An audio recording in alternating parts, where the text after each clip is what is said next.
nobody. Stop. Alright, another movie corner. Today was something I normally don't seek out to watch, but I really enjoyed myself. Are you gonna tell them the title? We watched A Haunting in Venice, and It was a movie adaptation, though I've heard it's a very poor adaptation. I've never read any of the books, so I wouldn't know. Hold on. I hate the fact that this movie theater is around airplanes all the time.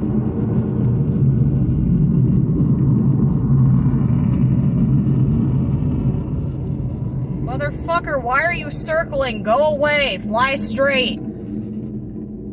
Stop being like us and go the other way. Anyway. I've said it before and I'll say it again. If you have an I Heart Jet Noise sticker on your vehicle, I fucking hate you because no, you don't.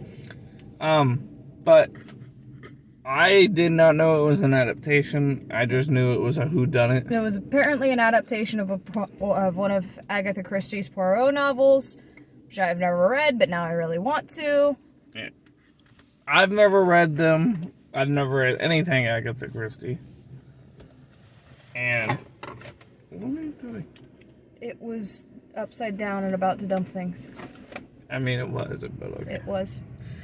Either way, so basic concept is, there's supposedly a haunted house due to a child being murdered or not murdered, but taking their own life. No, that wasn't why the house was supposedly haunted. Yes. It goes back further than that. Remember the story about the orphans vendetta? Oh, yeah.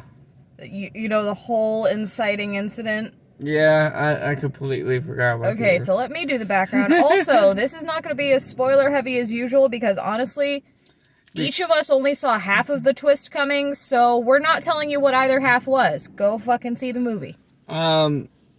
I don't think we should do a spoiler because of the fact it's a whodunit. I know, that's what I just said. We're not going spoiler heavy. I know. But why? I was reiterating what you were saying so they understood why. I don't know why you needed to reiterate, but okay. Anyway, so the house is haunted because, well, first of all, it's Venice, so everything's fucking haunted. God damn it, would you fucking go away? You have one air show over the weekend and every 5 fucking seconds. I don't know if she's gonna edit this out or if y'all are just gonna have to suffer with us. Anyway, so the house is haunted because apparently it used to be an orphanage and then a plague hit Venice and the doctors and nurses who had been taking care of the children left them all there to die. And now the children are incredibly angry and their ghosts are seeking vengeance and they murder doctors and nurses, which does come into play. And honestly, that's all I'm going to say on that. I'm not even going to tell you who dies. Fuck you. Go see the movie. Yeah. But it's a basic whodunit. I suspected a couple people, one of which ended up dying. Mm-hmm. Yeah, the shifty one. But the one that I didn't even think about ends up being the killer, which is, or not killer, but a blackmailer. Yeah. And we're not going to tell you who's being blackmailed for what. Right? But yeah, see, the part that she had suspected was the killer. The part that I had suspected was the blackmailer, but neither of us guessed the other part, so clearly, even if you guess one or the other, and it's not like one of those things where they just pull some bullshit out of a hat at the end and you're just expected to go with it and agree that it made sense. It's actually set up if you pay attention, like one of the main characters is Rowena. Her daughter Alicia, it's a whole thing. Was she murdered? Did she commit suicide? Did the ghosts of the children kill her? And there is hints of something happening to her. I'm not even going to tell you what, but something happening that that leads to her death. Yeah. All I'm going to tell you as a hint to that is pay attention to the flowers. That's it. That's all you're getting. And then I kind of like that it was a little bit open-ended because, yes, there is a reasonable explanation offered, but it's kind of left up to you with some of these little nods, whether it's fully the reasonable explanation or whether it's supernatural. Yeah, whether it's also the child ghosts, because there were some... I kind of want to call them hallucination scenes, but I don't know if that's what they were. Was Poirot hallucinating, or was he actually seeing what we think he was seeing? I say both. I think both. Especially the scene at the end where the murderer, not going to tell you who or exactly what happens, but the thing that happens to the murderer at the end, that is very... I don't even know if I want to call that open-ended, because usually if it's a hallucination in a character, you'll see it like from their point of view, so it will only be what they could have seen. And part of that he definitely could not have seen because he was, way up on a balcony. Yeah. And the murderer was very much not on the balcony at that point when you see the part that I know I'm talking about. Mm-hmm. So, who knows? I like open-ended movies like that. But the big thing with the whole movie, it's not as predictable as some movies, which is really good. It's based off an Agatha Christie novel, so I'm sure that is a lot of why it's as good as it is. More than likely. Tina Fey was great. It took me until halfway through the movie and her making a comment to realize that was Tina Fey. It was driving me crazy. Look up who did the girl in the red dress. Yes. Because the assistant looked familiar. Yeah. All right, while I'm looking that up, geek out about the cinematography. I know you will. Oh my god. There's one scene. I love inverted camera scenes.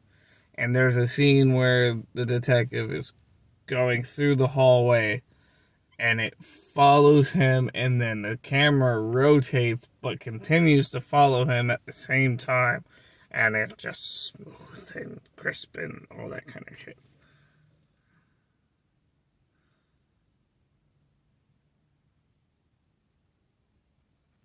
Doesn't... Oh, you gotta look. I must have skipped past her.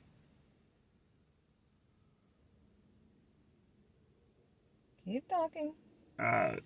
Just some of the other cinematography is, the basic, how it goes from color to black and white, depending on what they're discussing, is really good.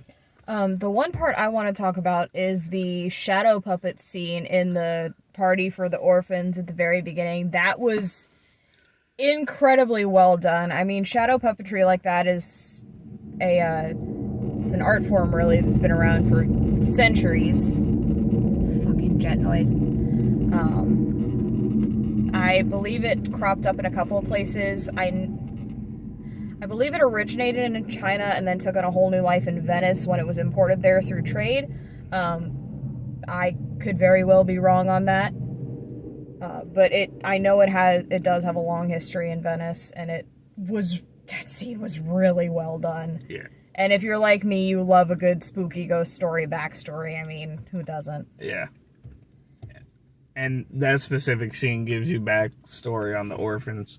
Yeah, it's basically a setup inciting incident of why this house is haunted and why there is a supernatural error surrounding what happened to Alicia. But a lot of it's hard to not do a spoiler review. The acting is great. Like, everyone, especially... Emma Laird was... what is she in? She's not in anything that we've seen. She's not in a whole lot. She just has one of those faces there. But Emma Laird plays Desdemona. She was fantastic. Honestly, I can't pick out anyone in that movie who wasn't. The little kid is gonna go far yes. in acting. Jude Hill.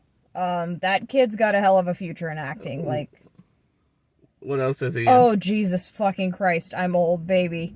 He's He was born when I was in high school. Fuck me. Belfast. Mandrake. Also, how is that kid 13? He looks like he's 8. I don't know. Baby face. I don't know, but he was in D&D. Huh. He was a boy in the stands. Anyway, kid's talented. Yeah, he's gonna go places. But all in all, since we're trying to keep this one specifically spoiler heavy, Which is why it's spoiler unheavy. Yeah, which is why it's like 20 minutes shorter than our usual reviews. Also, apparently we need to watch more Kenneth Branagh movies, because I really like that, I like his directing. No, he was Hercule. He did both? It says director. He did both. Yeah, apparently he starred in it and directed it. Yeah. So, yeah. But there's not much we can talk about outside of, the acting was great, the cinematography was great, the story was great. That's why the medium was familiar. She was in Tomorrow Never Dies. Really? You don't know who Michelle Yeoh is? I knew who she was. I was trying to figure out what I knew her from, and the answer is a fucking lot. Yeah. She's been acting since the 90s, babe. Shang-Chi, Star Trek. A lot of Star Trek. Crazy Rich Asians, which I've never seen, but I probably saw her in it in the previews. Yeah, she's been in... Oh, yep, there we go. Mummy. I don't remember who she played in Kung Fu Panda. Not the good mummies, but, Tomorrow Never Dies. Then it looks like a lot of B movies. The Heroic Trio. Yeah. Which, by the way, in one of my favorite superhero novel series, the main character is obsessed with that trilogy of movies. Anyway, yeah, just like fucking great acting in all of this. Jamie Dornan as Leslie Ferrier, Dr. Leslie Ferrier, he was, fucking... So basically his character, I will give you some spoilers on this because this is not plot spoilers, this is simply character spoilers. He has PTSD. Yep. At the time, it was... What did the kid call it? I don't remember what he called it, because they didn't call it post-traumatic stress disorder. Battle fatigue. Yeah, battle fatigue. Just one of a bunch of things they called it before we landed on post-traumatic stress disorder.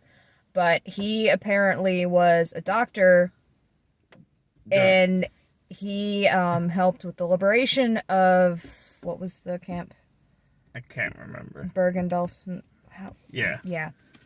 I think I said that right. I don't know. But that was where his trauma came from. He's like, the war was supposed to be over, and we spent months trying to bring skeletons back to life. And he talks about having patients die because of overfeeding because they were starved and they could die just from milk. Like, his backstory is fucking heavy, and he does it so well. Like, Fact. Yeah, like that, I latched onto that moment because that was really well done. And just his portrayal of PTSD is... done very well. It is. I do enjoy movies that do PTSD very well. And honestly, I don't think I really have anything else to say that isn't going to spoil. Yeah.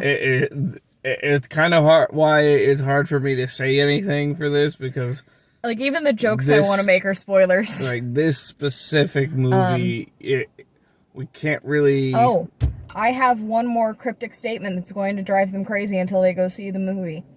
But it also pulls in my thing at the end where I pointed it out, where it's a little open-ended. Was it supernatural? Was it explained with his explanation? Watch the teacups. That's it. That's all you get. You're a teacup. Nope.